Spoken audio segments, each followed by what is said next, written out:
Didn't I tell you that the money the bank? Hey, y'all know y'all got to be quiet. You know what time it's 8:30. All right, it's time for the No Filter Show. Oh hey, come on, time for the No Filter Show.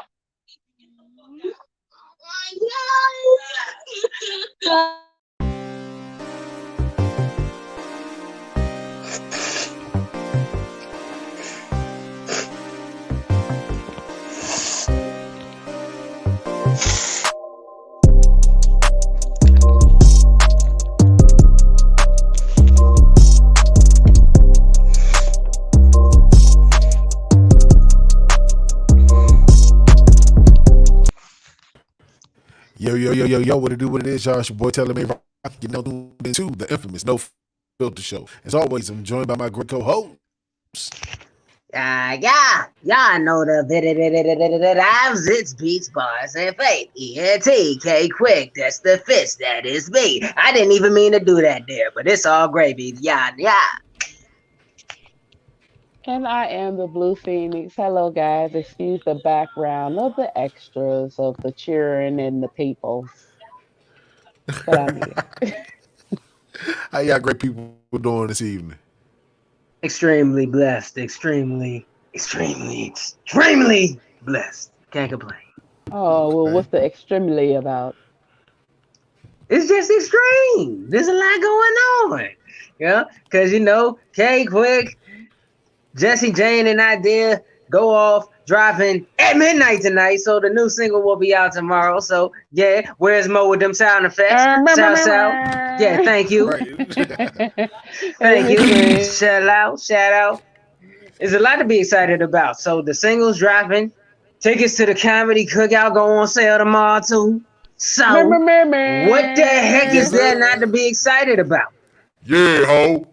Did I do it right? Yeah, you Yeah. did. You did.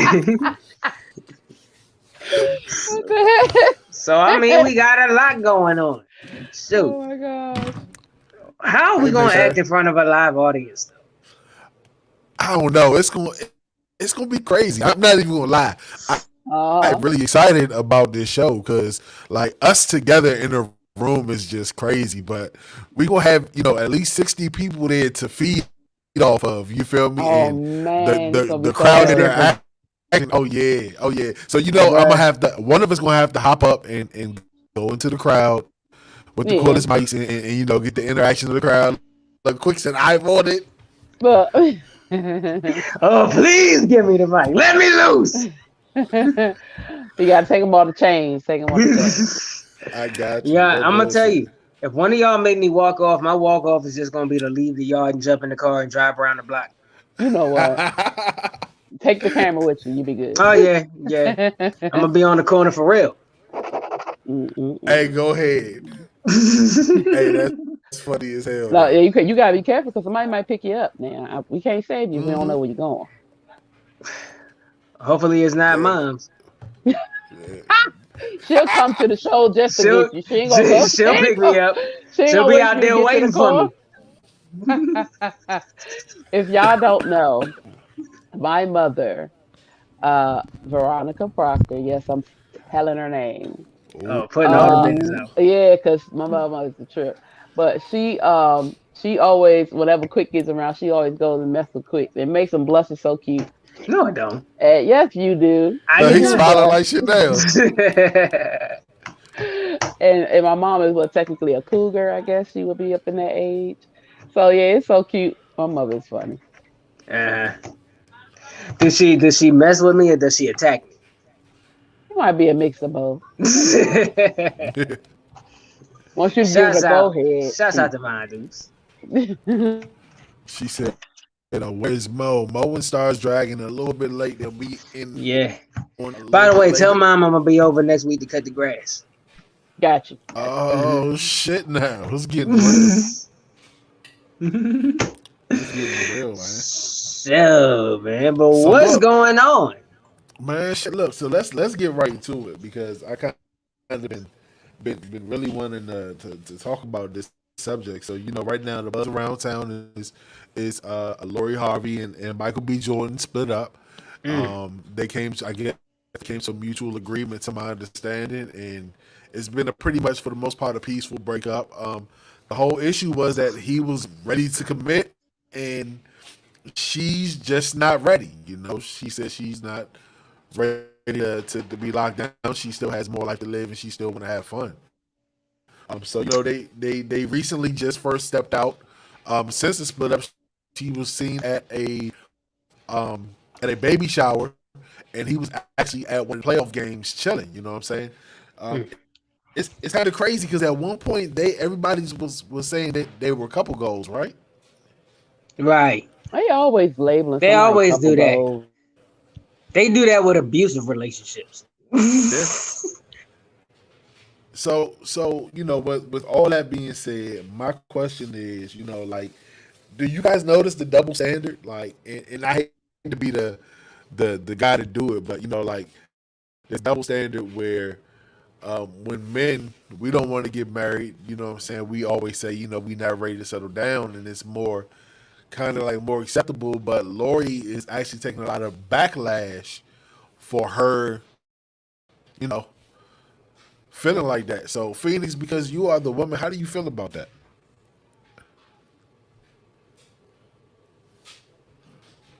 Uh-oh. Is Phoenix froze? I think Screenshot so. it, Rock. Screenshot it. No, never mind. I got it. Thank you, sir. Boom. That's another avatar for So you. look, so let's Well, while we go ahead, you know say so let's get to it. Let's get to it. How you feel about that? I mean, I see the double standard. I definitely see how there can be a double standard there, but I think the backlash more towards like well, first let me address the situation because granted, like I said, none of us are in that were in that relationship, nor were we in their situation. But the fact that it was a mutual and understanding, peaceful departure from each other, that's good, you know. But so I don't see a problem in it, but I do see the double standard there. But from what in the discussions that I've had or that I've witnessed, rather, more of the scrutiny comes from how many relationships she's been in and out of in a short time period.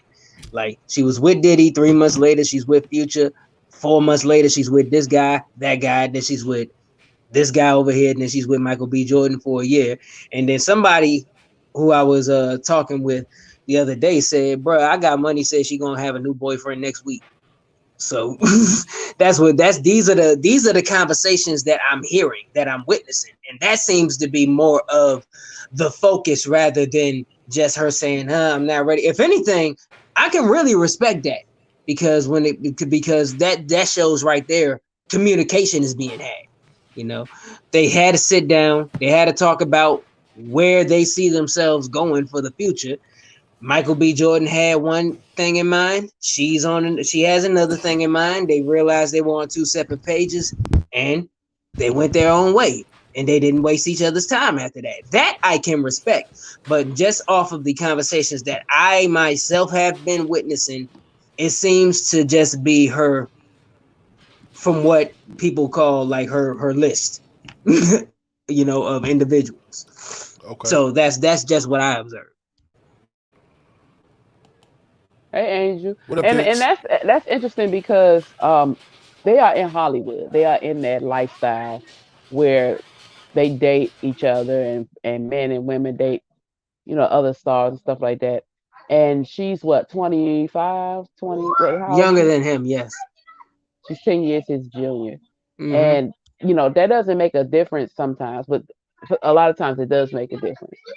Um, if a 25 or 20 something year old man was engaged to a 30 some year old woman and he decided he wasn't ready, there wouldn't be an issue because that's understandable. Oh, he needs more time to grow up. He needs more time to do this. He needs more time to do that.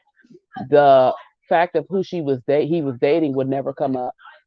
And if he was seen with someone else the next day, that wouldn't be an issue. Why do you think that is the case for ladies or particularly Lori? And also another question is, do you think Steve had anything to do with this decision? I don't know. As far as like what you just asked, I don't know because, like I said, I'm not in that family or in the relationship, so I can only go by the information given, and so yeah, I don't know. I'm sorry. What was your question? The first question is why is it that why is there double standard? Why is it when a gentleman prefers not to get married and leaves the relationship and goes into another relationship or just hanging out partying, it's okay. But if a woman decides to do it, a lady decides to do it, then her history is brought up.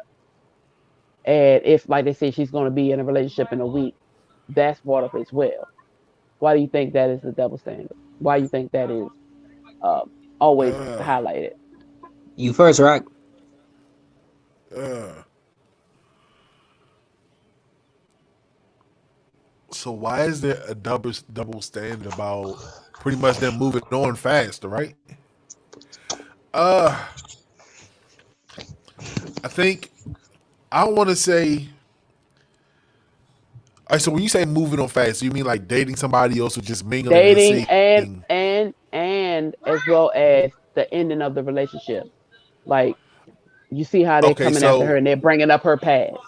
so And so if you can't bring a hoe into a housewife, basically that's what they're trying to say because her history is this, and you know. so personally, like I kind of feel like, and Mo says this all the time, and I definitely agree with him. I kind of feel like most women are very emotional. So when they move on to another person, they're actually already connected to that person emotionally. You feel me? That makes it comfortable for them to move on. Um, Men, we not like that. You know what I'm saying? Like if we hook up with somebody afterwards, it's pretty much like literally the rebound. You know, something to pass our time, just to occupy our mind, to keep us distracted from, you feel me, the whole time we real life hurt too. You know what I'm saying? But I just feel like that's why the double standard is, because it feels like when women move on, they move on. They already moved on before it was over. Yeah. Well, sometimes that's the case, but you know there are women rebound too, and uh, a lot of times some women mess with the guys they go mess with just to make the ex jealous. So it may not necessarily, for the most part, it is an emotional connection, but women rebound too, and so that's what why my question is there because it's always, oh, she already planned on dealing with him or she was already doing X, Y, Z, blah, blah. But women, we do some of the similar things. You guys can do it without no emotion, without no connection. And some women can do that too. But Well, then they would just consider oh, her sorry. consider that like consider it like the whole phase. Hmm. And just to circle back to answer that particular question about the double standard, Wheezy, I think this is the reason why I personally think there's a double standard because in a lot of cases there's a double standard because women keep double standards alive. Now let me explain reason why. Now we can sit here and pick apart double standards and complain about certain ones all we like to, but we cannot we cannot negate the fact that women will all that a lot of women, a vast majority, will cling on to the double standards that benefit them. Am I right or am I wrong? Well, give me an example. Give you an example. All right, let me get the obvious one out there. You can't hit a woman. A man can't hit a woman, Yeah, that is a big one. That but is a big one. a woman can go Roy Jones Jr. on a man all day with no consequence. You know what's crazy? I kind of got a reason for that, and I hate to be the nigga to throw the technicality. You know why there's no consequence? What's up? Because a man will never call the feds on a woman and say, "Hey, she just put her hands on me." And when they do, they're laughed at and not taken seriously. Exactly. Yep. That's the only reason why. because of how society looks at these double standards. Yep. You know what I'm saying? And saying that too because you're men, so you automatically are supposed to be stronger. Which you are, but there's some big bulky Brock Lesnar women, Oh no, and some big definitely. Stone Cold. There's some big Nah, women, look, these strong ass women out here. Well, it's look. not even that. Women are doing CrossFit now, so women are fit, Facts. in shape. These muscles is in tune. You know what I'm saying? They taking their work regimen and they catching you with a 3-piece. Simple as that. Like I said, y'all remember when I said I saw my cousin's teammates that she plays basketball with, bro. Uh When I said that girl who's about 2021 herself, 6'9", and when I say she looks so fit and cut, she can rock. She can probably bang with you and me. Wow. Real talk. Jeez. That's how fit she is. Like her jawline look tough. Like she can take one. What up, Hey, Star? Star. What's Hey popping? family, how y'all doing? That's Good good. You yourself. actually got perfect timing. Weezy, do you mind asking her that question? Uh-oh.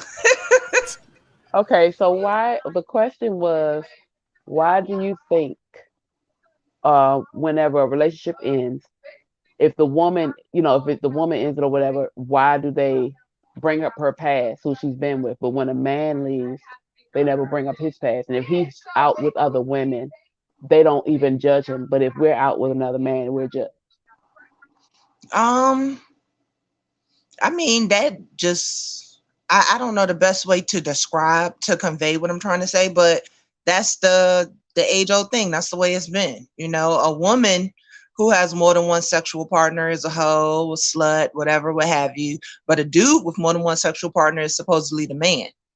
And I guess society is still under the belief that a woman is not supposed to do what a man does or can't do what a man does. So, I mean, that doesn't make it right, but that's why it gets done. I mean, And just so you know where we're on with this that's oh, question I stem already know, from the baby. I already all know. right.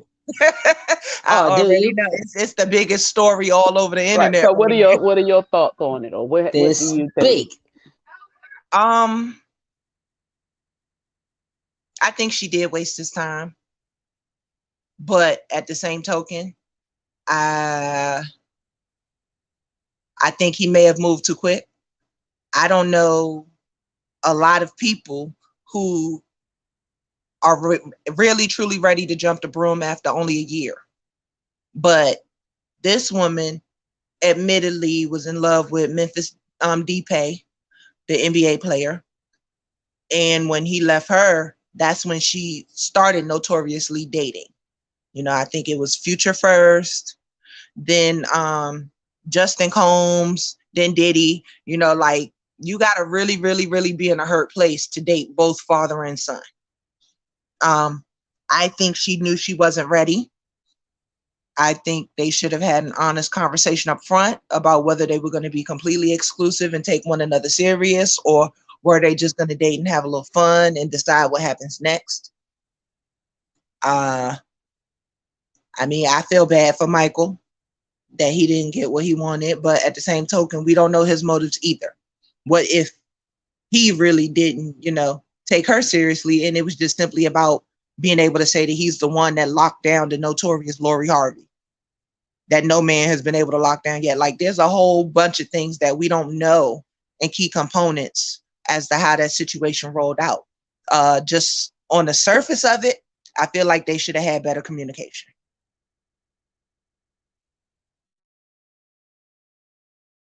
Yeah, in the So beginning, and honestly, I think they did have good communication for them to end it like they did. Um, Agreed. though it was like you said, she may have wasted his time over a year, but you never really know a person until maybe a year. Exactly my point. Yeah, so That's a yeah, short a lot. That's a short amount of time for real. or just scratch the surface because you really Yeah. gotta be around a person for a long time Yeah. Yeah. to know In that. life, you so just never know. There are so let some me Mm. people who met, had sex on the first date, got married a week later, and Yeah, been married for 20 years. Then you have yeah. people who've been in a relationship for 20 years, engaged for a year, get married and divorced within the next year. You just never know. So can I ask y'all a question? Do y'all believe in dating without a purpose? Not anymore. Without a purpose. Yeah, you say yeah, Yeah, like 'cause, without. Yeah. without. No, I have a lot of purpose now. I'm not, listen, if we can't take one another serious, then ain't no point in dating. We can just be friends and hang the hell out. That's I true. don't want That's to true. actually cuddle and give my energy, like the only thing that I have for sure on this earth, to somebody, and it's just for fun. It's just for play. Right, right. Yeah, I agree. Gentlemen. What was the question? I'm sorry. I said, do you believe in dating with no purpose? That's just time wasted to me. There's if you do things, you gotta everything you gotta do. Everything you do is for a purpose. I just don't see how I could do any. Just speaking for myself, I can't see how I do something with no end goal. You know, like how I just do something for nothing when there's other things that are productive I could be doing that have an end goal. So So then, does marriage necessarily have to be the end goal? it Haha. doesn't So have to. that Well, that to go off of that, it doesn't.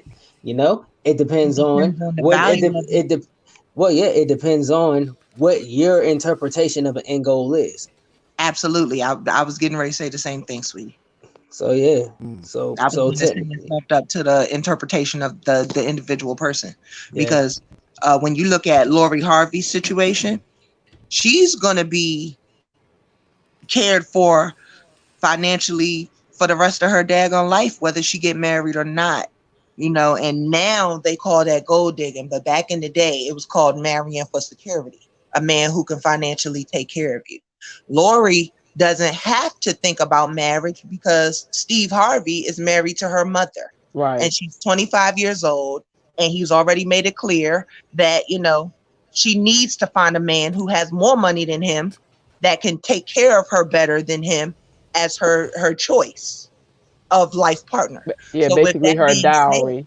Sorry right. about So with that being said, she don't have to worry about marrying. She's gonna be just fine for the rest of her life if she never marries. So it's not a rush for her. so all right. So let me ask y'all this. I believe I believe this. I've been dating with no purpose. Why? And I can say this because I'm married. When I found my wife, you feel me? When we started dating, I didn't started dating her with saying, all right, the whole purpose of us being together is, we're gonna establish this family and grow and this, that, and the other. That wasn't the purpose. You feel me? Like it just happened. So that left the expectations down. So when we did grow as a couple, you feel me? And it got to that level where it's like, okay, now we can take each other serious and now we can grow. Now we have a purpose. I feel like, when you date everybody, I just don't feel everybody deserves that energy. You got to kind of feel out who you with. You feel me? Some people are just for the time being, and some people forever. You know what I'm saying? If that sounds right. I'm kind of getting it, but that's still with a purpose. Filling somebody out is you're filling them out for a reason. You feel what I mean? There's a purpose behind you going on a date. You're not going on a date just to with this person continuously just to waste time. Like you I, said, you're filling them out, right? but see, look, there's a difference between dating and being in a relationship. When you're dating, you're talking to multiple people. When you're in a relationship, that's when there's a title. Well, when you're talking to multiple people, isn't the purpose of that define which one meets the qualifications for a relationship? No, the purpose is to be a whore. Hey, well, like I said, well, there you go. You got a purpose. There you go. Wait a minute. So wait. There's your purpose. You're Yeah, not yeah, dating that Oh, is. without a yeah, purpose. yeah, yeah, yeah, They yeah. He no, that's a mission. there's a That's a mission, a purpose, however you want to do it. There we have an end goal. There is No, a but result that you're trying to achieve. You trying I to get got the you. draws, bruh. You got No, the know for what sure. men draws. used to call that back in the GTA, day? GTD. You know what men Rest in used to peace, call Tommy. call that back in the day? They What's up? called that What they? fishing. Yeah. Some fish is meant to be thrown back and some is meant to keep. You just don't know that that's what you're doing. It's still with a Yeah. purpose. And then too, I like the fact that you were talking about dropping the expectations. When you take the expectation off of things, you can move freely. And also, I learned that when you drop expectations off of people, whether it's relationship, friends, children, yourself, you're not stressed out. If you expect people to do you the way you would do them, or you expect people to do certain things and it's not them, you won't be hurt. So dropping expectations are good. That's a good thing. Okay, so look, I guess just arrived in the back real quick. We got to wrap up the subject. Just last question for y'all. Yes or no? Lori Harvey, Michael B. Jordan, are they done yet? Yay or nay? I think they're pretty much content. I think they're done. Yeah, I think they're done. Okay, okay, interesting. Yeah, I think they kind of done. But then again, I don't know. But we'll spin the block on that if we see more reports on that. So we got our guest in the back, a good man, a good guy of mine. It's crazy how we cross paths. He's a entrepreneur. He's a writer. You know what I'm saying? He's a photographer. A real just good guy, caring. New wave. The creator of Make Smart Cool. I just want to introduce Anthony Tilghman, y'all. You Yeah, muted, Hello. bro. you're muted, brother. Welcome, There we Hey, go. what's up, welcome. everybody? How y'all Blessings, doing? kid. Blessings. How you doing? Blessings. Good, good, good, man. I appreciate y'all having me on and talking. Man, no question, bro. How you been, man? It's been a while. Yeah, I know, man. Working, trying to, continue the movement to make smart cool and just, support my community as always and, support education for the youth. Okay, Yes, okay. sir. So, all right, Yes, sir. since you mentioned the Make Smart Cool, go ahead and give the people a backdrop of who you are and what Make Smart Cool is. So pretty much I'm a photographer. Um, I'm an entrepreneur. I'm education advocate, public author. I recently wrote a new children's book that came out on Black History Month called Black Male Black Hoodie. I authored four children's books, and I wrote my autobiography called From Homeless to Cool, which pretty much talks about my documentary, pretty much my life. From being homeless about 20 years ago to being an award-winning photographer today. Okay. That is dope. That is dope. So, what made you become an advocate for education? Well, when I was doing photography, so pretty much when I was homeless, a lot of people talk about, being homeless as like needing money. But my biggest thing was I needed opportunity. I needed, somebody to help me get a job. It wasn't for me, it wasn't, I didn't really care about the little dollars that you was trying to get me. I was trying to get money. And then, when I got accepted to Howard University and I couldn't afford it, it taught me a lesson about, financial literacy and just the responsibility of being an adult. And a lot of our kids, I know you see it all the time when you see kids get up to like 30 colleges, but that choice isn't theirs. They can't go to the college because that's the college they can't afford. A lot of Mm-hmm. children get accepted to colleges they can't afford, and they have to just backtrack and go to where they can, you know, afford to go. And I think that's not the type of situation you should be in. You should be able to go to any college you choose, regardless of your mission or your whatever your financial values are in your life. You know what I'm saying? Financial setbacks shouldn't be determination of where you go and how far you achieve in life. So, I started to make smart cool as like a way of just helping the youth, first of all, realize that being smart is cool. You know what I'm saying? When we was younger, being smart wasn't really cool. It was more about just being popular and being relevant. To this Mm-hmm. day, you got people just out here just talking about, how validation it deters their mindset. Some people just need to be validated in order to be, you know, in order to fit in. And a lot of our kids these days, they're not leaders, they're followers. So, being smart is the coolest thing that you can be, and we have to change that mindset. So I created Make Smart Cool 8 years ago in 2013 after being successful as a photographer. So a lot of people don't know, but when I started photography, I was pretty much doing everything. I started with Obama in '07 as a campaign photographer, and then I moved up, to doing the Washington, doing the inauguration.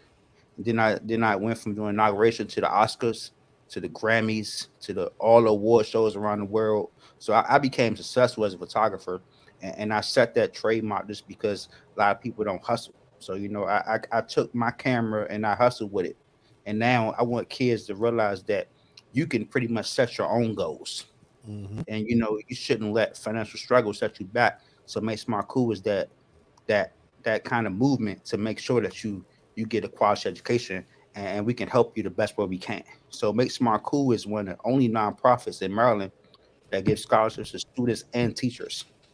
So Oh not wow. only do we help students get Wow. further education, we help teachers. We give scholarships to teachers as well.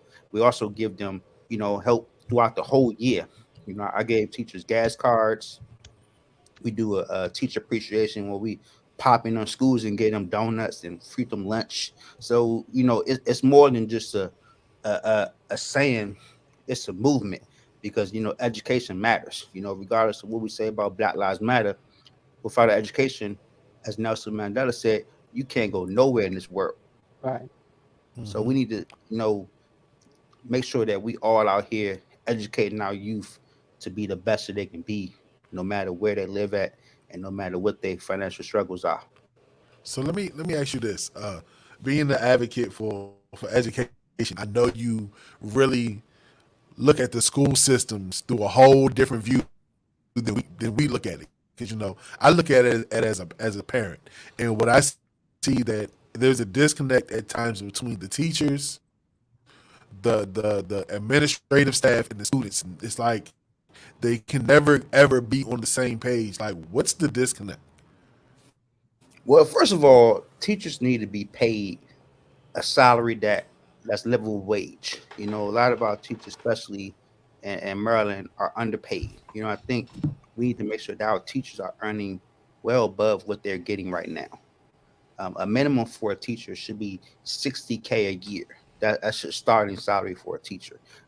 We have teachers that move to other states and municipalities around the world just to make a higher income. When it's really not it shouldn't be about the income. It should be about the dedication to their education and to their service. You know what I'm saying? I think that's what the display is in our educators is they're not worrying about what they're going through. They worrying about being paid a quality salary for everything they do. Teachers aren't just teaching no more. They're mentors. They're health professionals. They're advocates for children, and they're also providers. They give you they are mental health workers. You know what I'm saying? So they doing a lot more than what we are paying them for right now. And I think that's where we need to be transparent, is that teachers should be deserving the highest pay possible for everything that they endure during a school year. Okay. I agree with that. That's one thing that I always thought that educators in general just need to be compensated to a much higher degree. But something that you touched on that I always believed in is youth or just people in general, whenever they're set out to embark on any type of endeavor, having the proper mentorship. Like, and that's a very underappreciated thing. Like having and for real, the lack of mentorship a lot of people and a lot of youth have is criminal in my eyes. Like in your opinion, what how important is that? Well, mentorship is one of the biggest things that we do at Make Smart Cool. So Make Smart Cool, we have a program called Boys and Girls Read, which I created 7 years ago at a library in District Heights, where I live at, and it's important because reading is fundamental, and I think literacy starts with just being able to read.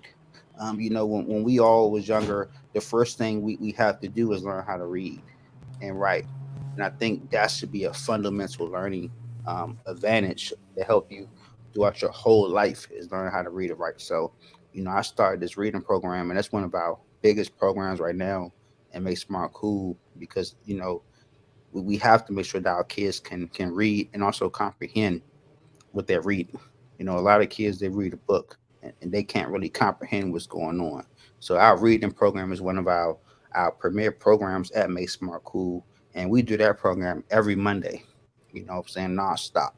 So that, and then we also another program that we kind of focus on is definitely mentorship because every kid needs a mentor. You hit the nail on the coffin. Is that a lot of kids they don't really have someone that kind of motivates them except their parents. You know what I'm saying? And sometimes they don't have their parents in place to kind of push that knot and say, hey, I'm here to support you. So mentorship is really important, especially right now where kids are coming back from pandemic and they're not in classrooms anymore, and they come back and they just overwhelmed with just being around people, being around activities, and we're slowly just telling them to come back like nothing happened. And I think that's the problem with school violence, school, stuff that's happening in the schools with kids is just going fighting and all the things that's happening because kids are just rushed back to school like nothing happened. You know what I'm saying? You haven't seen your friend like 5 years, and then you come back. That person is totally different.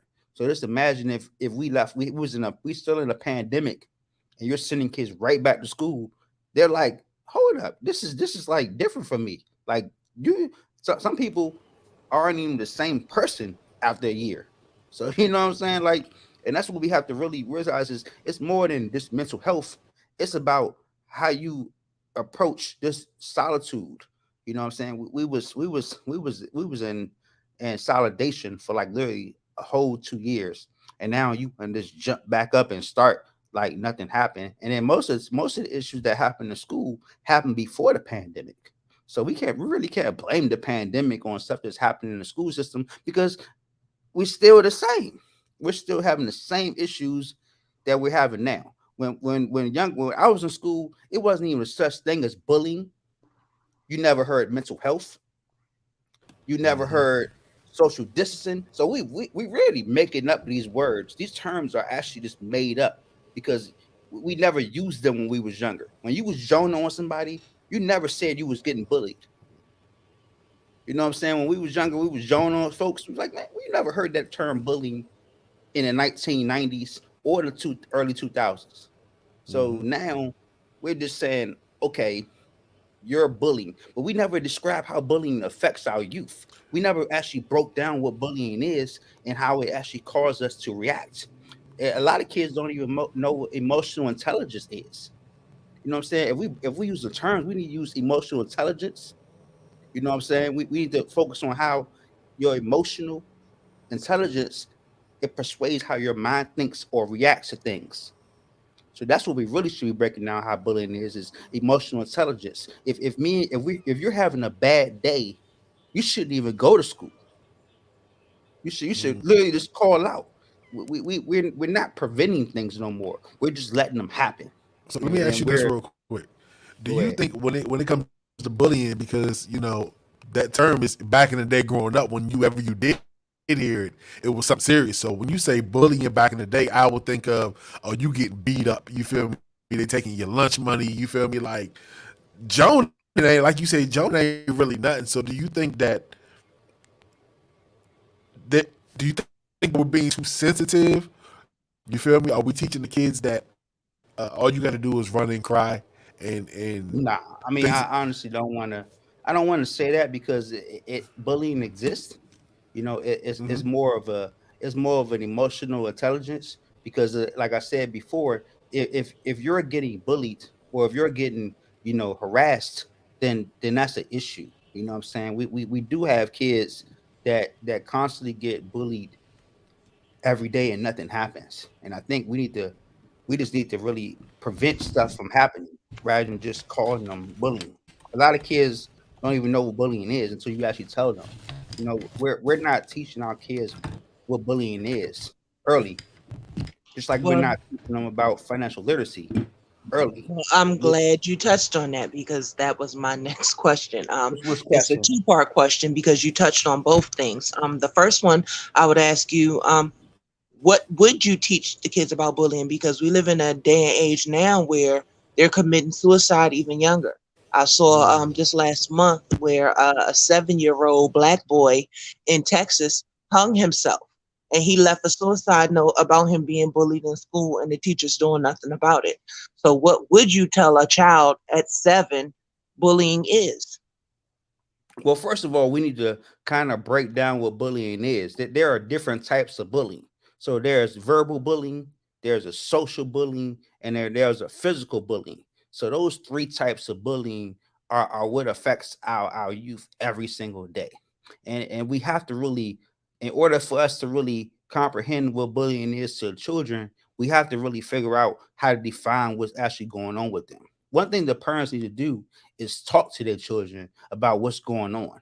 You know, the thing that really deters anything that's happening to children is honestly just talking to them daily and asking them how their day went at school, what's going on. And I don't think, as parents, we don't do that no more. We just kind Right, of think, but we just kind of just say, okay, they come in the house mad, and we're busy with life, well, and we don't allow me really. to interject here. I don't Yeah. disagree with you, but I want you to keep in mind that there are some children whose, in their life, the bully is the parents. So, Well, how parents do were you their reach children's first those bully. children? Huh? Parents were their children's first bully, if you actually believe it or not. Because as a I do child, believe that. yeah, as a How do you child, we reach didn't those really kids? know what, like I said, we didn't know really what bullying was because your parents was doing the three types of bullying. They was doing verbal bullying, they was doing social bullying, which is Right. actually telling their children not to be friends with somebody, and then doing physical bullying. Parents was whooping you. You know what I'm saying? It was whipping you with switches and belts. That's a part of physical bullying. Whipping the child is physical bullying. Telling a child that they shouldn't be friends with somebody, or leaving them out of a conversation. That's a social bullying, and teasing and name calling, and taunting and threatening to cause them harm is what they call verbal bullying. So, So you don't we've think that the all been parents bullied. that did that were just toughening their kids up? I mean, well, I can't really. I'm not going to really sit here and say that parents should do something. I'm not going to tell a parent not how to raise their children, because that's something you can't do. Every child is raised differently, but the only thing you can say is we need to be more mindful of how we teach our children about what bullying is and how it affects them. So I think having that conversation about what bullying is, and how you can receive help from it is what will happen. And also keep your child, you know um keep your child in the know of that they can always talk to you about anything, regardless of what's going on in their personal life. And also, you got to be more involved. You know what I'm saying? Like, I wrote a book, which is actually that came out during the pandemic, and it's actually, right on Amazon right now. And it's pretty much, it talks about, like, how it's called the best practices to overcome these trying times. So it's actually a book that talks about bullying, and how to help parents throughout the pandemic, about children. And it focuses on the aspect of self isolation, also some tips on how to learn about the types of bullying and how it affects our youth. Because, like I said, these past 2 years has been something that a lot of kids never been through in their whole life. So we can't act like it never existed, and we can't just kind of have them come back into, like, life like nothing happened. Like we wasn't in a pandemic. Right. Okay. So before we got on the subject, that part of bullying, you mentioned financial literacy. In keeping with speaking about the children, what age and or grade do you think financial literacy should be introduced into the curriculum? And should children be taught about real estate? Well, I think well for our reading program, we start at our ages are 6 to 13. You know what I'm saying? And we don't really talk detailed about financial literacy. We kind of give them the basics as far as like credit cards, debt.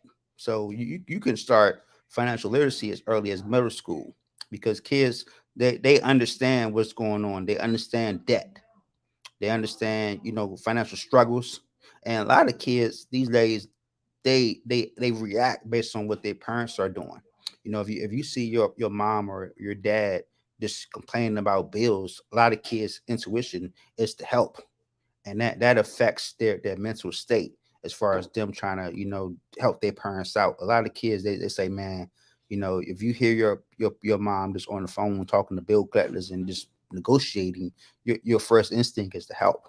You want to try to get a job, or and I think we need to really teach our children about financial literacy as early as possible to just so they can understand that when they get to a certain level of financial, where they can actually get a job, they'll be learning how to save, because saving is more important. They actually learn how to financial you learn how to save. Saving is the first part of financial literacy, is saving, because a lot of us when we actually get to like a level of college, or at least get into a trade, we don't save properly. And I think that's the first step to financial literacy, is learn how to save. That's dope. Now, you are currently running for commissioner for the city of District Heights. Now, firstly, to start from the beginning, what made you want to actually take that leap to actually put your foot forward to actually go for that seat? So first of all, I grew up in pretty much Forestville, District Heights. That's like where we moved at when I was younger, and I went to high school around that area. So I lived in District Heights for almost over 20 years. Just in that whole area, and I think right now, as young people, we need to really advocate for our own communities instead of running for office in different parts of the county. And I think I wanted to start local first. You know what I'm saying? I think everything we do, starts local. Every politics starts local, and then go up to state level, then federal. So when you actually running for office locally, you can learn about how the government works in your own community. And I think that's where I wanted to start, is running for office in my own community, so I can continue to make a difference in my own neighborhood, rather than just starting for a state office. So that's pretty much why I wanted to run for office, and also the whole my own commissioners accountable. You know what I'm saying? So I think that's what we don't do, is we don't hold our own people accountable. People want change, but don't vote for change. Okay, as far as changing, what is your mission as if you're elected for commissioner? What do you plan on doing if you get this office? Well, pretty much, um, I'm going to pretty much. I have three things that I'm going to do.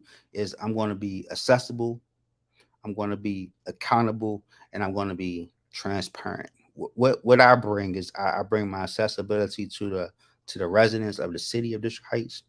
Also hold myself accountable, and I want them to hold me accountable. And then I'm going to be transparent. We have a lot of people that's in our district that's comfortable in their seat. They've been in the office a long time, and that's one thing we have to change, is we have to change that comfortability in our leaders, in our elected people. We have them in office so long that they don't really feel like no one can challenge them. They don't make any changes in the community because they're comfortable. They just sit there, just make decisions on behalf of us that we don't really have no control over, because we don't really know what they're doing. You know what I'm saying? Like, and that's one thing that we have to continue to do, is stay engaged in our politics, our local politics, as well as our state level politics, because what they do affects us. You know, gun control, you know, police and safety. That starts at a local level. We should be focused on making sure that our own people are safe before we worry about other places that's safe. You know what I'm saying? We should be, be mindful of what's happening in our own communities. Start worrying about other communities. Every day we say, "Dang man," we look watch the news and we hear about stuff that's happening in other places. You know what I'm saying? We see shootings that happen in different parts of the country, but we don't focus on the stuff that's happening in our own backyard. That affects us too. And I think we need to be more mindful as far as solutions in our own communities before we start worrying about what's happening in other people's communities. Okay. Hmm. So Oh, so before you actually came on, we had a conversation, and one of the topics of the conversation was end goals. So say you get this seat. When I get the seat. When you get the seat, Hmm. excuse me, when you get the seat, what is your overall end goal? What is Anthony going to accomplish with this level of authority when he gets it? Well, I mean, like I said, what I accomplished already is making a difference in my own community. And then when I get in office, I'm going to continue to make a difference in my own community by being accessible, being accountable, and providing solutions and transparency to my community. And I think that's what we all should strive for, as an independent thinker. And I think that's what's not happening in politics today is we have people that's making, our lives harder because we're not starting and holding them accountable. You know what I'm saying? We have a Republican government that don't care about none of us. You know what I'm saying? They don't care about any of us. And the reason why they're doing that is because they're elected in office over and over again. The average congressperson been in office for almost 15 to 20 years, and we're just letting them do it. You know what I'm saying? We're just letting them make decisions on gun control, on abortions. You can't tell a woman about her rights when you're you know what I'm saying? You're like, that's what we're letting people make decisions on behalf of us. That's not even us. You know what I'm saying? I can't tell a woman what to do. She has the right to choose on her own what to do. You know what I'm saying? So I'm not going to sit here and make decisions on her. I'm going to say, look, you do what's best for you. You know what I'm saying? And I think we got people in office that's making decisions on behalf of us, and we can't even do nothing about it. So it's time for a change. It's time for people to come in office that share the same goals as us, and let us make our own decisions on how we can provide for ourselves and for our families. Dope, dope, dope. So tell all the people and all the viewers out there where they can find you, how they can contact you, where they can support your campaign, all that good stuff. Well, for my campaign, it's very simple. I don't really want money. I want time. You know what I'm saying? I tell people don't donate me money, donate your time. If you want to support me, you help out on July 11th and help me win. You know what I'm saying? Because I'm not about money. I'm about time. Time is more important than money. You can't get back time. You can get back money. So visit AnthonyTillman.com is my website, which is pretty much myname.com. And of course, you can always check out Make Smart Cool. The movement is real. MakeSmart.cool, because we even too cool for a .com. That was dope. I like that. So everybody, well, thank you very, very much for coming on the show. You gave us a whole lot of information here, and everybody, please tap into this guy right here. As you can see, he's doing a whole lot for the community, and when he gets that seat, he's going to continue to do even more for the community. So, Anthony, we'd like to thank you once again for coming aboard and chopping it up yes, with us, indeed. man. We thank you. Thank you Thank guys, and you you. guys have a great evening. And let's continue to make smart cool. Yes, indeed, bro. Thank Appreciate you. you. Yes, Holla. sir.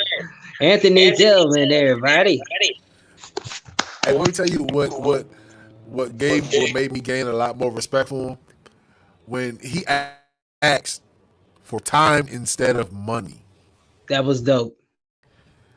You feel me? That's real. You know, everybody and I get it that politics take money. You know what I'm saying? I get it.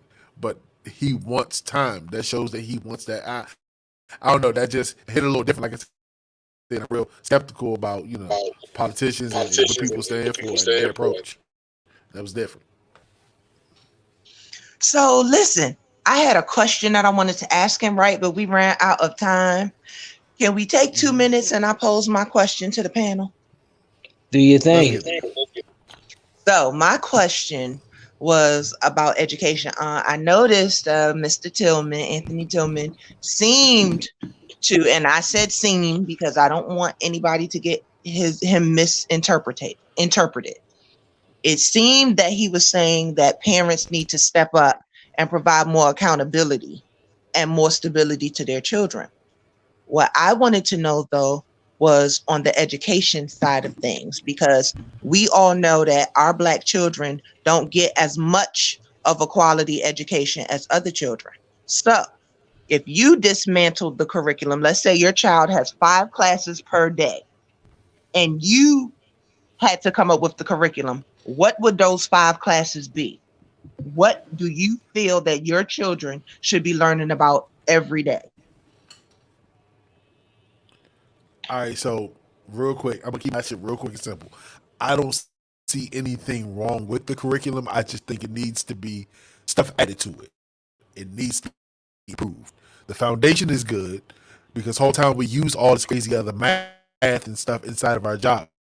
We don't realize it. And I work in the construction field, so you know formulas and all that is included in my shit. But I just feel like it needs to be tweaked a little bit more. Give the kids more. That's it. Likewise, I just think things need to be added.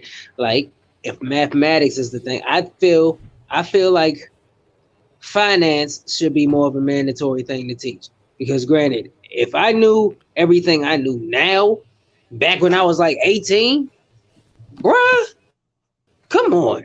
I mean, I just feel that there needs to be more focus on finance when it comes to the curriculum. So that's probably one of my main things that I say would have been very, very beneficial, especially to Black students. I would like for them to remove this teaching the children the test. This No Child Left Behind, which I understand, but in the midst of the No Child Left Behind, they're taking what's on the test and they're teaching them from the test instead of teaching them like we learned. We learned math, we learned reading, we learned science, we learned, all these different things in school, and we weren't learning just to pass a test. So I would like for them to go back to the way we used to learn to teach us how we're supposed to do things, um, instead of just trying to pass the test, because passing the test does not teach you anything other than how to pass the test. Oh, that just sparked a new debate, Phoenix. You lucky we got to go to Florida. But let me put my gun back in the holster. I don't know. I'm gonna pop one shot off. Can I get one shot? Can I get a bow? Well, go ahead. Let me get a bow. Okay, back. So I feel what you're saying. They definitely shouldn't be teaching the test. But if you step back and look at it, that test is actually the basic standard. So once they learn the basics, you feel me? I kind of feel like everybody needs the basics. And y'all remember the MSPAP test, the MISPAP? You feel me? Like those were standardized tests, but those tests are used to judge if the teachers are really doing with their job, and it has to do with funding, I believe. You feel me? I just think if we look at it a little bit different and focus on improving the foundation, you feel me? Like it's sad that it's a lot of kids that's not reading on grade level, and I when what's crazy is when the kids take these tests, and it's weird because we on a different side because we're parents now. They send the results in the mail, and you look at it and you see where your child scored versus where they're supposed to be at versus where the rest of the school scored. Those numbers are kind of shocking, and it's like, damn, what's going on that's causing these kids to be this far behind. You feel me? And it all boils down to resources in school. The schools are already overcrowded. There's too many kids in one classroom. And then I have to say it, and Star, you might chew me out a little bit. You feel me? It comes down to the parent being a little more accountable. You feel me? Because I know as a parent helping out with homework, I didn't use that excuse of, oh, we didn't have this in school.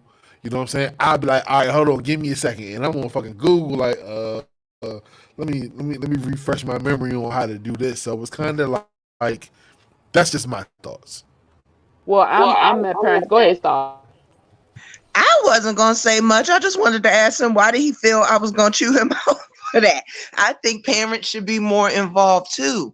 My point of view is not that parents are doing their best or nothing like that, because there's always room for learning, there's always room for improvement. So I agree with you on that front. I just pay attention to the national average. You feel me? What's being taught in public school, what's being taught in public charter school, private school, and then what areas those schools are in. So that is what makes me feel that our children, the people who are on the lower medium of earning and maybe low income neighborhoods, their children don't get the same educational opportunities as children in well-off neighborhoods or people who can afford to send their children to a more well-off school, a more privately funded, because the funds are better when it's not public funded. Those institutions, their curriculum is different. So that was just my thing. I'm not disagreeing that parents should be more involved, but the school board, the government, the federal government, they control the school situation, not the parents. Sure, the parents can vote to put certain people in place, but once those people are in place, they make the decisions. So I wanted to know, what about those people providing better education for minority students or less fortunate students? We need some gunshots. But anyway, I agree with you, Star. I agree with you, Rock. But as far as the testing, some children don't test well, and this is why I said that as far as the test. A lot of times, like with me being home with my kids doing the virtual learning, my children would know things, but once they had to do that test, they would freeze. And so that's why I said that. But let's go on. Hey, I just want to say, yo, that was an amazing point. God damn it! We gonna have to spin the block on this another day. That was a hell of a thing. Good job, Phoenix. Yes, That that was is a good excellent. point. She's right too. God damn, quick. Can I go Shall we? outside now? Let's get Of it. course you can. Well, dang it,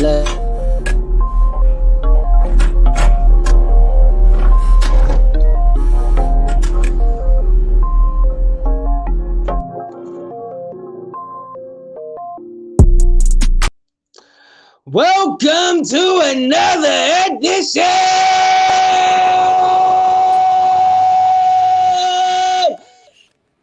of Quick's Corner. Like the spin I put on that. Shout out to my guy. But anyways, hold it on in, please. Hold it on in. So now, on this show, we have covered, shout out to G.I. Mo, a lot of Florida news. But we are finna go right into the heart of the U.S. of A. Today we are going to Fort Worth, Texas. Now, within the last couple of weeks, I think rather it went viral within the past week. 40-year-old Augustine Gladney of Fort Worth, Texas, was arrested last month after she reportedly admitted these actions to her boyfriend. Now, let me just paint this narrative.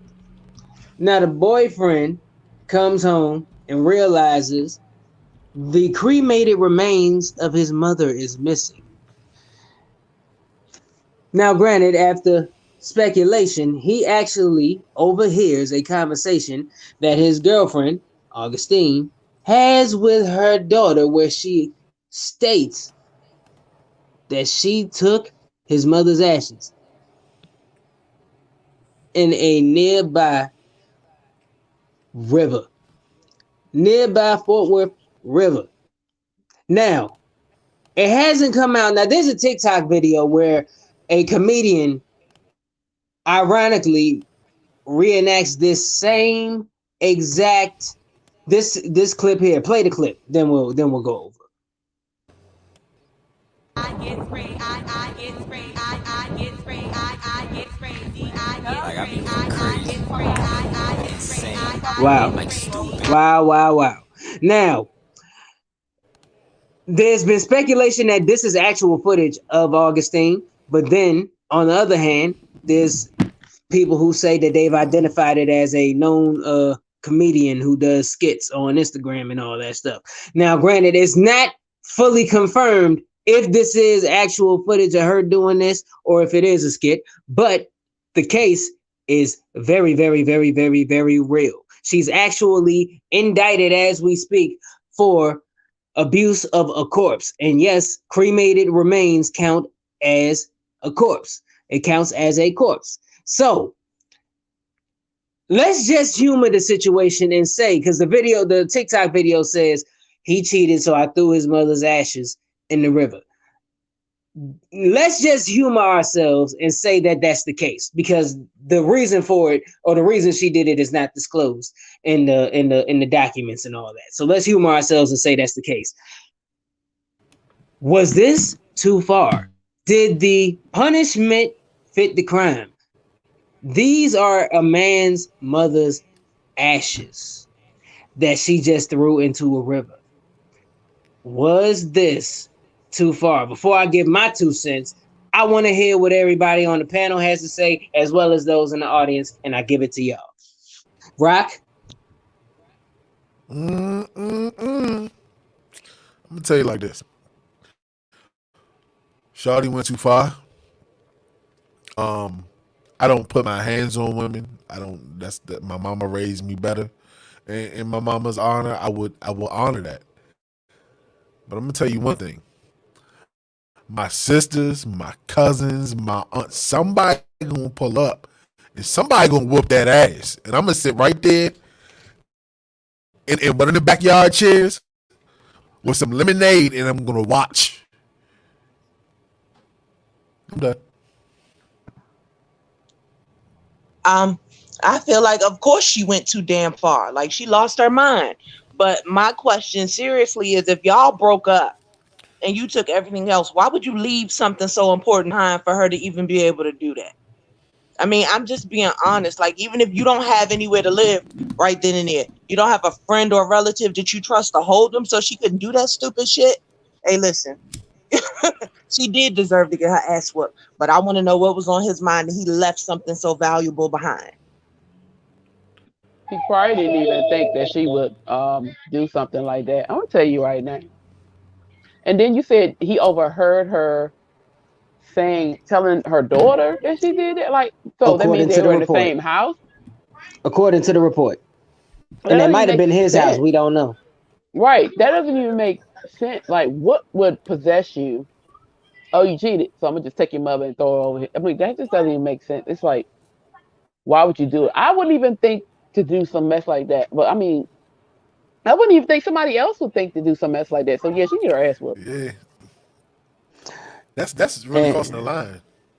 extremely, and yes, that is grounds for ass whipping. And as Rock said, oh yeah, every female in my family gonna beat pints out of her, like straight up. They would turn like the women in my family would turn her to straight orange juice. So I have a question. I have a question. Based off of this quick score, what is the wildest thing you've done during a breakup?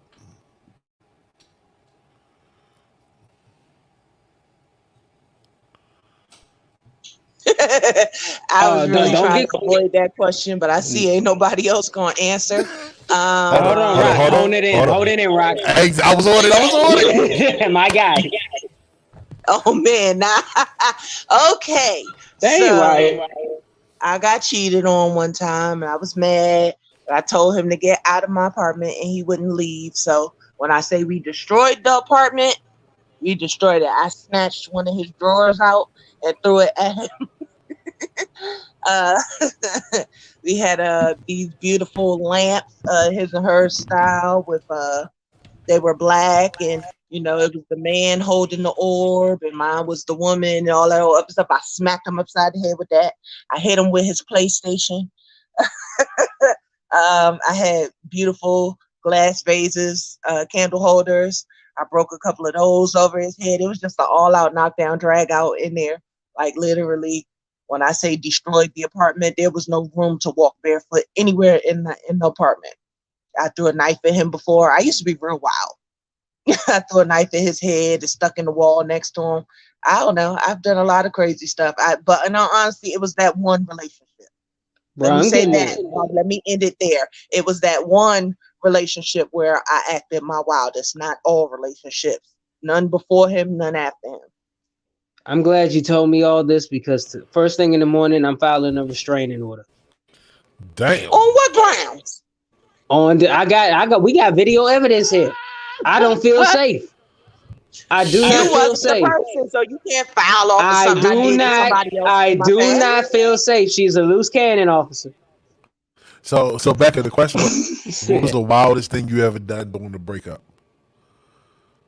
And I want to say hi to $1 million moments and backup. Honestly, y'all, I What up? have only really had one serious relationship, and I I'm sorry, I didn't really do anything crazy. I don't know what's going on. I think that's the wildest stuff that happened. Um, no, Oh I don't think damn, that's I kind of really. cold. No, I haven't really. Honestly, when that relationship ended, that was it. The craziness didn't happen with me. The craziness happened on his side. So I don't know. All right. So, can you guys hear me? We can What hear it Yep, do, you. yep. Rock? All Break right. it So down. the pettiest thing I ever did during the breakup was date one of the girls that went to her school.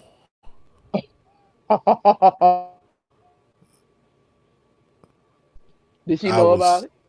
yeah, she knew. I was at the basketball games with her and everything. Such a light skinned dirt bag.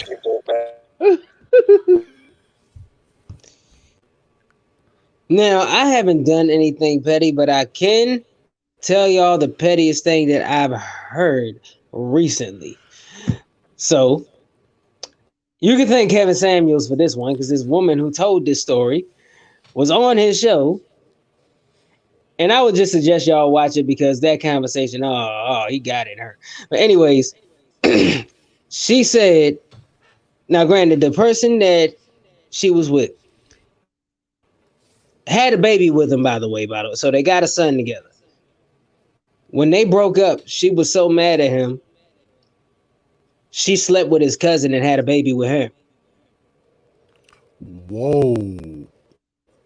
So now her son got a brother and a cousin that's the same person, and a father and a cousin that's the same person. What All the right. So hell? one more question. All right. So you living with your spouse. Y'all break up, and they kick you out. What you doing before you leave? You getting your stuff. You there by yourself. What are you doing before you leave? Ooh, pick me, pick me. Let me go first. What are you doing, We should Star? make Stop. we should make her go last. I am eating a bunch of shelled seafood like shrimp and stuff like that. And I am putting it in his curtain rods and in the vents. Oh.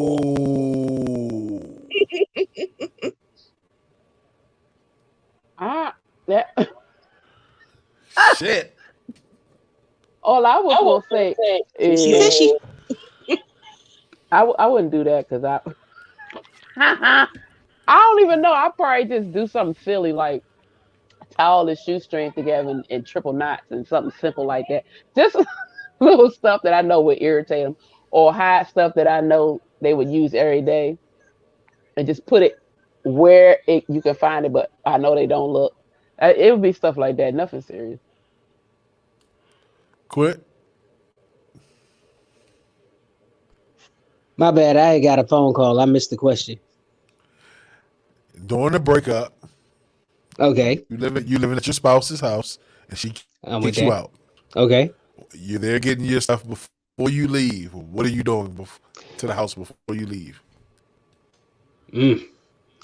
I ain't gonna hold you. I might take a cue from Kevin Hart. I'm taking everything that would thoroughly inconvenience her. Like, One shoe. yeah, I'm taking all the hair products. I'm taking the brushes out. I'm taking the toothbrush. What else? What else? I'm Oh, leaving the all. tissue. I'm You leaving gotta all take the. the tissue. I'm leaving all the nail polish, but the little cap that got the brush on it, I'm taking all them. So she just Oh, got the bottles of polish for no reason. I'm just taking all the. I'm taking all the spoons and forks out the house. No, that's petty. That's I'm petty. taking all the spoons and forks out. so look, She gonna be so mad at me, and I I'm gonna will tell you what be I'm so taking. happy. What's up? I'm taking all the light bulbs Right, that too. and all the tissue. So that means at night when you take your midnight grumpy, you're gonna have to walk through the house in the dark with the shitty butt and realize that you ain't got no more toilet paper. Ooh, I got Hold on, wait a one minute. more. Wait a minute. Star was getting ready to say something. Now I was just being goofy. I was thinking I'm gonna poke holes in his blow up doll and fill it with ketchup, so his new chick is always on her period. Ooh, that's fucked up. It's ironic you were going to say that because what I was going to say is one thing. Another thing I would do: everything that was battery operated, I'm taking the batteries. I'm taking every battery that's in the house every battery in the house is leaving with me. That's the remotes, all that. And I'm gonna leave the remotes in plain sight. I'm not even gonna hide the remotes. She just can't use them Oh, that's because there messed ain't up. no batteries. Oh, she is gonna hate me even more when I leave. I'm gonna super glue pennies onto the mirror in the bathroom, so you'll never be able to shave. That's fucked up. So, ladies and gentlemen, just know when dating Star, you might want to stay. You just might want to stay. Yeah, you're Don't gonna be get doing it knives like Now thrown that. at listen, you and all if that they stuff. want to stay, it's not a question. I know they're going to stay. If I'm going to get rid of them, is the true question. Uh oh. It sounds like we need to have a one-on-one intervention with Star. What y'all say? That's all right. Coming soon. That's not necessary. That's not necessarily true because I leave and come when I please. You come Whoa. when I tell you to. Put them in the You back. sure? You sure In the about back. that? You sure about Yeah, that? both of them. So easy. We have they just went totally left, and I don't appreciate my version is. You know what I'm saying? Hearing this nasty I come where I want and where I please. Like No, this shit I just come went when you from come where I tell you. right. This shit went from rated R to TVMA. You feel me? In 3 sentences. Let's bring them back. See if they got some little bit of sense. That escalated pretty quick. I wasn't even Filthy trying to go that route. I was about to tell y'all something else funny that I had did to somebody, but he took me there. Leave it to me, right? So this neighbor was getting on my damn nerves, and it was wintertime. I saw it online and I tried it, and it actually freaking worked. I soaked a bunch of cotton balls in isopropyl alcohol and stuck them on her windshield. She couldn't get them bad That's boys off. crazy. Oh my God. By the way, I don't appreciate how dirty y'all minds is. I literally said I come and go when I please, and I got sent to the back. That's wrong. Hey. Just want to throw Man, that out we there. gotta stay one step ahead of y'all. Yeah, this is the No Filter Show. You know, face me tripping. Yeah, this is wrong. Everybody out there in virtual world, please get your minds out together. And thank you. Whoever Who put Weezy in the back? Or did she Weezy's leave? in the back. Oh, there she goes. She put herself in the back. You know Oh what? dang. I don't know what in the world. But anyway, since I am back, it's a good thing that we mentioned earlier. We were talking about parents and how parents need to be more proactive with their children and be more involved. I want to discuss forgiving your parents. I want. We have a. I had made a post a couple days ago on because of course I don't know what I'm talking about. I made a post on social media talking about forgiving your parents. Do you mind sharing that so I can read it for the people? Give me 1 second. Okay. Well, while he's pulling that up, I want to ask the panel and those in TV world, how hard is it, one, for you to communicate with your parents or express how you feel to your parents? And two, have you taken the time to forgive your parents, mother, father, grandparents, anybody that has raised you for the mishaps or the way they treated you and talked to you growing up? Now, this says you may want to forgive your parents for raising you through their own unresolved trauma, not being able to teach you certain skills as nobody taught them, not being able to understand you because they did not have the capacity to, raising you through their own struggles, worries, pains, and fears, doing the best they could with what they knew I'm sorry, following certain cultural norms that they were surrounded with, and being emotionally unavailable as their parents were emotionally unavailable. Those are kind of deep in a way because we don't look at our parents as being people. Sorry. We don't look at our parents as being people. We look at them as being our parents.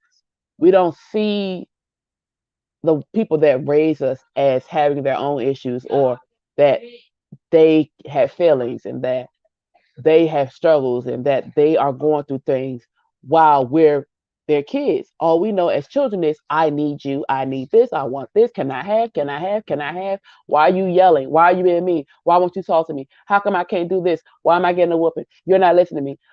We don't understand the other side of being a parent until you actually become an adult and become a parent.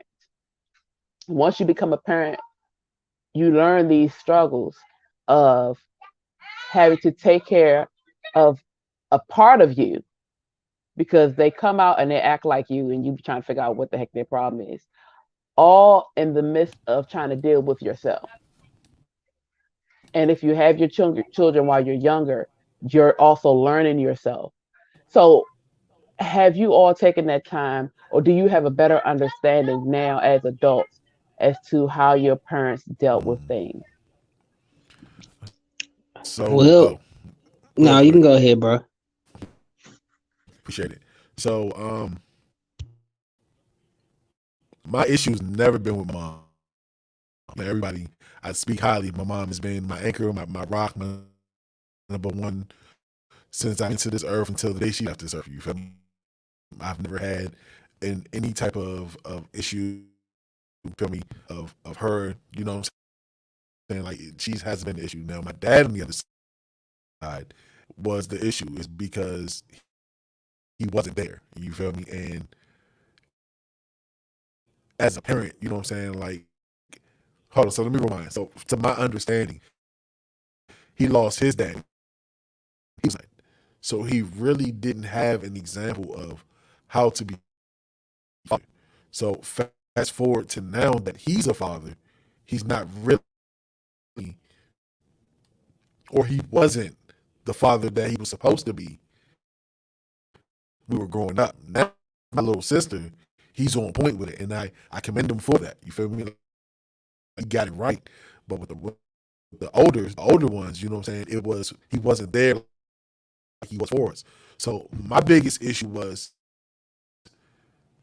fast forward to me. Now I'm a parent, and I'm the total opposite. You know, I make no excuses when it comes to my kids. You know, no matter what me and my wife went through, because even though we've been together for so long, we have had our times where we almost didn't make it, and when we her and I on speak terms. The only time when we spoke was dealing with the kids, and we had that understanding. Because I went through that and I never disconnected with my kids. I mean, my kids never felt like dad didn't love them. My kids never felt like dad just never really cared. You feel me? Or you feel me? Like, when am I going to see my dad? You know what I'm saying? Or is my dad even still alive? You feel me? Like, I don't understand that because me not having, I know how it feels. And I refuse as a father to share that pain with my kids. So that's where it's hard for me to forgive and to even understand. You feel me? Because I can't, we in the same shoes and I make no excuses, you know what I'm saying? And everybody's road is different. Everybody's path is different. But I don't think any parent should ever stop trying to be a parent no matter what it is. You know what I'm saying? That's real. Well, me on the other hand, have I forgave and understood? Yeah. It took a while. Now let me explain. Now, when I was going through what I was going through, suicidal mind state, all that kind of stuff, and this was back when I was like 17, and I tried to bring this to my parents' attention because, of course, you can talk to your parents about anything, as they tell you. Terrible decision, because when I tried to express it to them, it went from 0 to 1,000, and it made things worse. Conversation spiraled out of control, and it made me regret even bringing it to them. And from then, I just stonewalled everybody. I wasn't a talker, you know. But we came to a real understanding. This is how not long ago it was. Right about when the short film I made, Chest Capacity Part 2, right when that came out. Because when they watched it, I had to explain it to them. Then they started asking questions. And then it reverted all the way back to that conversation. And it reverted all the way back to everything before then. And then they understood more. They even as so much as apologized to me. So it was like on that day, I understood, they understood. I already forgave, to be honest, before that. I forgave everybody, even the ones who did the worst. I forgave already. But I understood. Everybody understood at that moment. So that's that.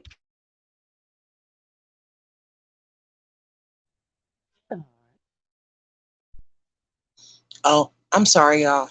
Trigger warning. Yes, I have forgiven both of my parents. Thankfully, when I came into adulthood, I actually took the time to sit and think about the fact that my parents had me young, which means the times that I remember that I felt were so horrible, they were only in their 20s. They were young. And you know, I guess in order for you to have that healing and that room to forgive parents who never apologized, you have to look at them not as your parents, but just as other humans. You know that you make mistakes and you know that sometimes your emotions cause you to act out something that you wouldn't normally do. You've also been in situations where you've realized after the fact you was wrong, but pride wouldn't allow you to apologize and, you know, different aspects along those lines. Thankfully, um, me forgiving my father first, uh, we had a great father daughter relationship throughout my adulthood. Once I came to that realization and forgave him without an apology, we actually ended up more like brother and sister. So that turns out to be a relationship that I completely cherish because, you know, as everybody now knows, he passed on 2 years ago. So that enabled me to not squander the little bit of time I had left with him. I actually was just talking about this situation or this topic with my mother earlier today. She hasn't apologized for anything that I felt she had done wrong either, but I didn't require it of her. I spend more time now letting her know that I understand that she's just human. And the way she raised me was how she was raised, and the way my grandmother raised her was how she was raised, and so forth and so on. So it really is all about a pattern. How you're raised and how you're going to do your raising is a direct reflection of how you were raised. Either you're going to raise your children the same way, or you're going to have such a problem with it, you're going to choose to raise your children a different way. But how you raise your children is always a direct response to how you were raised, whether you do the same thing or whether you do the total opposite. That's still the reason that you have your parenting style. So I forgave both of my parents, and it really helped for me. For people to say forgiveness is for you, I want everybody who can hear my voice to know that that's an actual true statement. My life goes a lot smoother and a lot easier, not harboring ill will towards people who did not know how to be parents. It's crazy because after a certain age, I pretty much kind of forced myself into my dad's life, right? So I used to go down to his house every weekend, chill, turn into my hangout spot. So it's kind of like everything that happened in my childhood slowly started to go away. You feel me? It wasn't until recently when I lost my mom, you feel me, that I was triggered because I felt like he still forgot about me. You feel me? Like my birthday, he forgot my birthday. You feel me? And it's not anything unusual. You feel me? Sometimes he remembers, sometimes he don't. You feel me? But this year, it just hurt even more. It's like, dang, son, like you still forgot about me because it was the opposite. That parent never forgot about me is gone. You feel me? So all of my wounds just slowly started to resurface. And it's crazy because to me, it's like everybody say, why don't y'all have that talk? It's like we have this unspoken agreement that he understands that, and he said it. He's like, I know I haven't been the best father, and you turned out great. You know what I'm saying? But and it's like I want to ask questions and be like, why? You feel me? Like why? But in my mind, like I said, in my mind, no answer will be good. It's only going to do nothing but piss me off because to me, and maybe because I have to realize, and it's maybe a personal flaw of myself, and I'm learning to deal with this. I have to understand that people are different.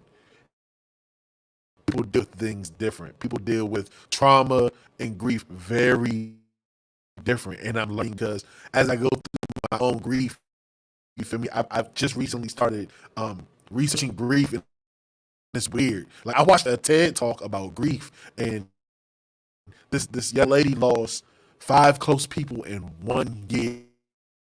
Her husband, her mother, no, her husband, her mother, her son, a child. Like she took some major trauma. That grief and trauma change. You feel me? It can lock you down, and it can really alter your mindset. You know what I'm saying? So losing his father may have done something to him. You feel me? But at the end of the day, it still affected me. You feel me? And hopefully my values, you feel me, that I've taught with my son will be the game change. You feel me? That change things move forward. And that's leads into my question to you guys. Um, what can we do as parents to break that cycle? Because there's too many hurt kids that's traumatized from their childhood. Like that's a big topic, especially in our generation.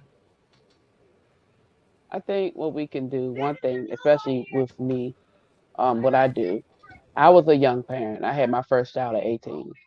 And I know I was there for my child. I made sure everything he needed. But because I was still growing up, I'm pretty sure there are things that I lacked to give him. The first thing you could do is have that conversation. Own up to your shit and say, listen, I don't know. I mean, I know I may not have given you everything you needed, or, I'm sorry, everything you want, or may not have been there for you emotionally and mentally. I may not have been there for you. You can tell me. I want you to forgive me. Go to your children and have this conversation, because even if you did everything, there's always something there, no matter what. There's going to be one thing there that you didn't even think that you did something wrong, but they found it wrong because, like you said, we're all people. We all have feelings and we interpret and translate things different. So just have that conversation. Go to your kids. If they don't feel like they can openly say it, give them a book to write it. Because this is how my oldest son and I have used to communicate. Because he couldn't feel like he can talk to me because he felt like he didn't want to hurt my feelings. Give them a book, let them write it, and talk through the book. Allow that space, because with my kids, they express themselves, and I mean they express themselves, and we've had this conversation. Not to interrupt, I wanted to tell you, Weezy, I think that's very beautiful. That concept of talk to the book. I think Yeah. if a lot more people follow your example, you know what I mean, it would be easier for them and their children to talk. I'm gonna let you finish, but I really, really, really genuinely wanted to stop at that moment and tell you how beautiful that sentiment was. Thank you. And the reason why I brought that up is because I write poetry, and I wasn't really able to go to my parents. And when I did go to express myself, and I was never disrespectful. I was never a disrespectful child, but I would go to try to express myself. And my mom dealt with depression really hard. She had manic depression, and my stepfather, he was terrible, but it was because the way he was raised. Now, one thing about him, regardless that he couldn't be there for us emotionally, which most men, if you do not have that capacity, you're not going to be. But he made sure we had what we needed. And I appreciate my dad for that. But he was not, as a father, no, no. My biological father, no. And so I used to write, and I used to sing, and I used to dance, and I listened to music. And this is why when y'all get with me, when we all get together, what am I doing? Singing, dancing, messing around, playing, because this is a part of me. So I incorporate that in my children. And when I see them down, I'll go and I'll start messing with them, or I start singing, and they do that too. And I think that's where the writing in the book came from, because when I needed to say something, I would write it down.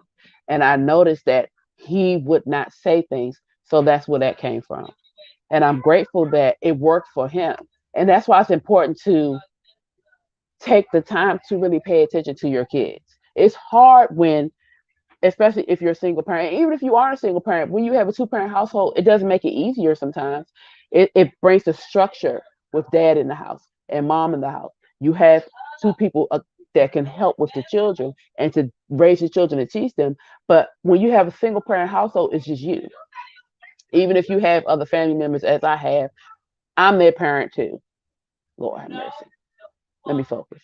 So it's other influences, and you still have to worry about paying your bills and making sure they eat it, making sure they go to school and cleaning clothes and cleaning the house and loving them and giving attention. And I have five. I have four home with me now, and one is with their father. But it's like you have to give that time, even if it's 10 minutes, even if it's 20 minutes, even if it's just walking to your child and giving them a hug. Sometimes they just need to lay on you. Sometimes they just need to hug you. Sometimes they just want to be in your presence, just play on their phone or write or read and lay next to you. We have to be open to allowing our children to express or receive from us the way they need to. And a lot of times, us growing up, and our parents and their parents and their parents was not given that space to express what they needed, because a child is to be seen and not heard, because they're getting on our nerves, because I ain't got time for this shit, I got things to do, and all this other stuff. It's not fair. So I think this panel and those in our age range of everything saw this and was like, I'm not doing this to my kids. And we want to do better. So it starts off with looking at yourself and looking at yourself and knowing that you weren't always right. And go to your children and talk to them.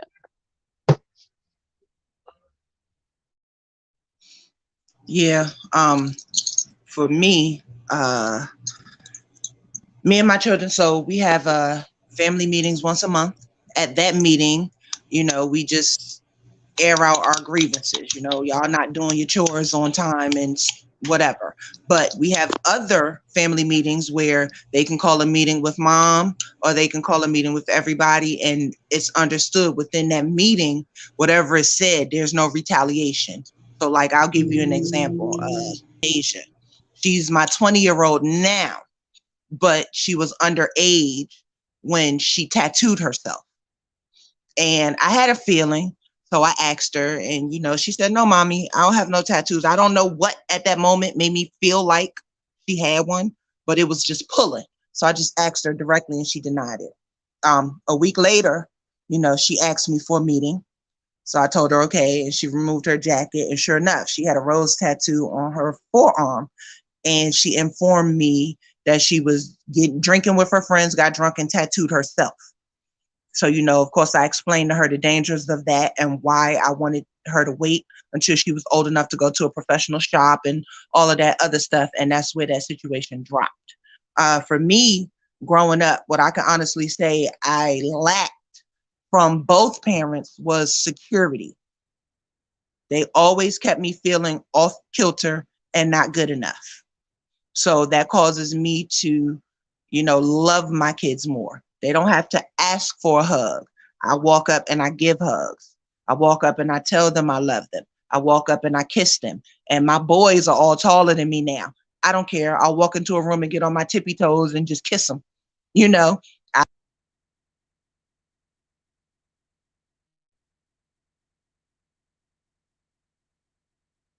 What happened to the I, sound? I was wondering if it was me. yeah, I literally asked them those things. Like literally, we just did this week. And everybody said that they get enough love and they get enough hugs. Jordan, my 9-year-old, is the only one who had a complaint, and he said he didn't get enough kisses. So I've been kissing him every 2 minutes. Anytime I walk past him, anytime he walk past me, I make sure that they have that security and they know that they're well loved. Me being sick now, as the panel knows, I do crazy stuff. I bust in their room and jump on their bed, or if I catch them listening to music, I bust in their rooms and I twerk. And they, of course, they're like, "Ew, mommy, stop." But my purpose for doing those things is not for my own enjoyment and excitement, but for the memories that they'll have of what type of mom they grew up with when I'm gone from this earth. That's very, very important to me. So I always make sure that I'm engaging them, that it's enjoyable to them, that they love it, that they're happy, and that they know that I'm happy and proud of them, and no matter what they do.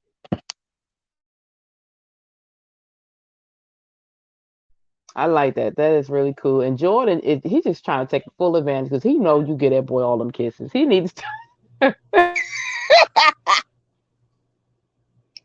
Shit.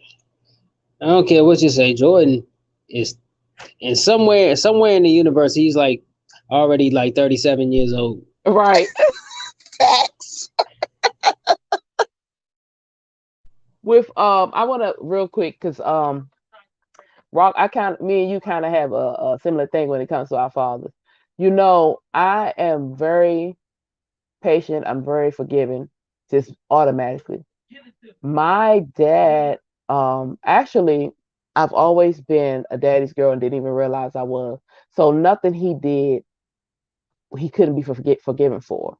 But this year, or the end, no, I'm sorry, the middle to the end of last year, stuff started coming up. It started coming up, and stuff started hurting, and I didn't realize it until the middle. And I'm about to be 38, so it took for me to be 37 to realize that my father hurt me, my mother too, and she didn't even mean to do it. But because I'm the oldest, I had to have a really big responsibility. I had to since I was 6 years old. And then when my mom got married and my stepdad came in, I thought it would take away from my responsibility, and it just added to it. And because my father wasn't there, and because he didn't do what he was supposed to do, I felt he didn't do what he was supposed to do because we don't know what a parent's supposed to do. We're children, but we only go off what we need. It came out last year that I felt abandoned, that I felt neglected, that I felt I wasn't good enough. that even though I always called and made sure, and my mom always made sure he knew what was going on, where we were, where we lived, he had access to us. He chose to be with us or choose to be around us whenever he felt like it. He chose drugs over us, over me. This is how I felt. He chose women over me. He chose my other siblings over me, and I'm the oldest, you know. And no matter what, I've even, let him live with me and taken care of, had him stay with me and do different things. And I've never, not once, ever looked at him any differently until last year. So these traumatic things comes up and our pains come up, and I honestly believe you need to have that conversation with him. I know it's gonna be hard, but you need to tell him how you feel, and drop the expectations, like we said earlier. Drop those expectations from him, and just let him talk to you like you talk to one of your homeboys, because he's your father, yes, but you grown, so therefore y'all can have that friend to friend conversation. Let him tell you. Ask him. Tell him how you feel and let it out. And even if it hurts you, let it hurt. But you got to get it out of there, because you are a father and you are there for your children. And you did for your children what your father couldn't do for you, because you knew better and you did better. And you allowed that pain to leave you and go on about your business.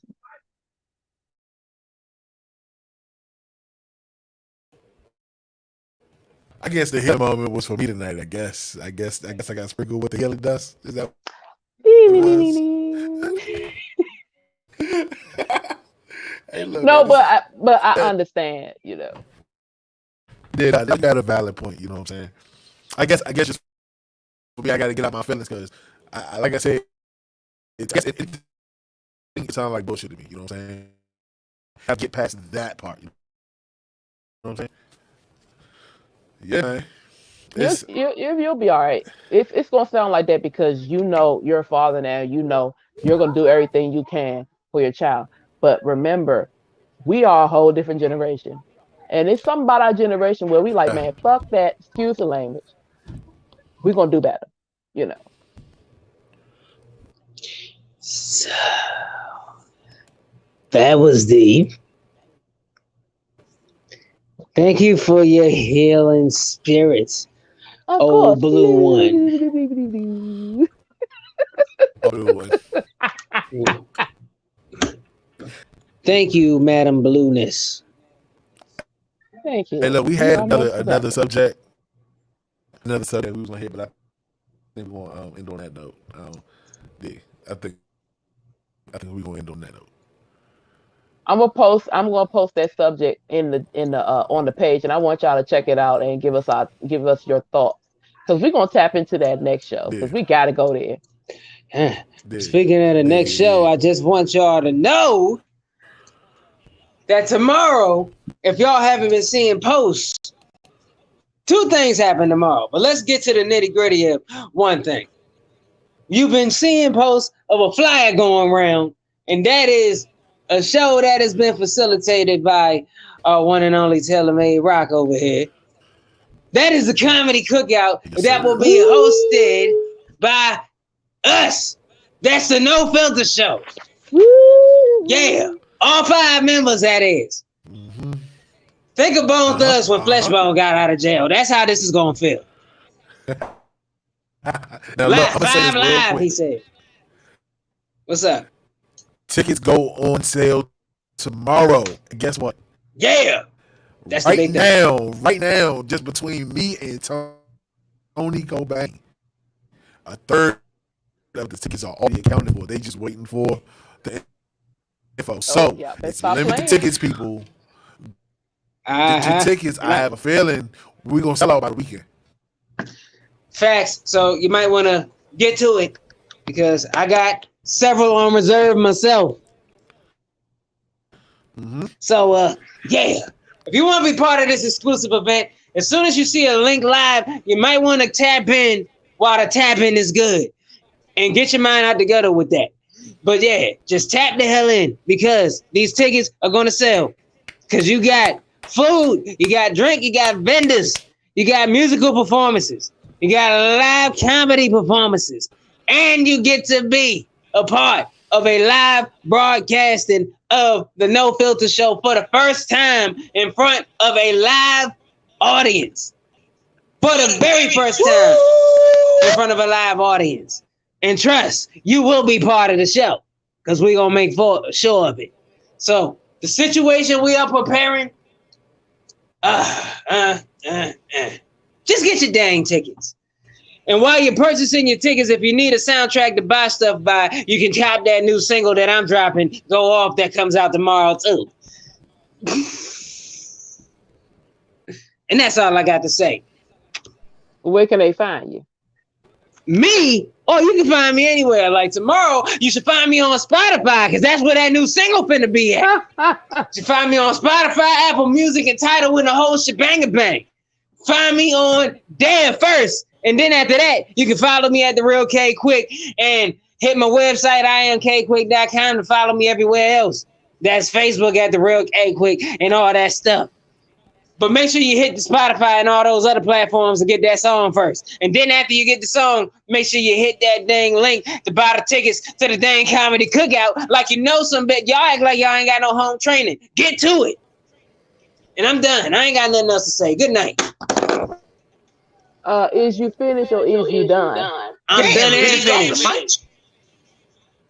Yes, the mic was dropped. I'll do it again. Watch. He threw it. He threw it. Well, damn. Well, you can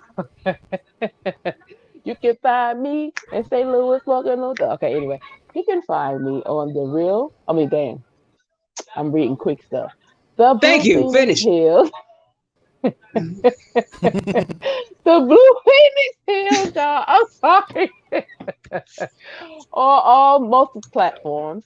Also every other Wednesday now with GIMO at both sides of the coin at 8:00. And here with my beautiful peoples every Thursday at 8:30. It's just Star being greedy with a mouthful of Skittles. But you should know by now, just Star 2020 IG, no Twitter, Star join the Facebook. I will be at this event. I will be hosting. I will be on stage. I will be taking photos with people that want to take photos. COVID be damned. Love y'all. Good night. Woo! Look, I was eating gummy bears. Oh boy, oh boy. So look, it's your boy Tilghman Rock. Make sure y'all follow me on all social media platforms at the Rock. Make sure y'all tap into Red Vision TV on YouTube and Facebook. Follow us on Instagram at the No Filter Show RVTV. So, quick announcement: we are going to be taking a small hiatus. We're going to be running some replays for maybe about a month or two, and then we'll be back at y'all with some fresh content. In the meantime, make sure y'all stay in tune to what we got going on page. I don't know, I might pop up and do a live every Thursday and with a guest or something, you know what I'm saying? But we appreciate everybody for tuning in every single week for the last past 2 years. But we got to take a little break, you know what I'm saying? The master said, I was tired, boss. We need to take a break. Don't set us back now. Man, it's all jokes, man. Look, I love y'all. I love what we do, man. This is what? The No Filter Show. Man, we Yeah, love yeah. y'all. We out.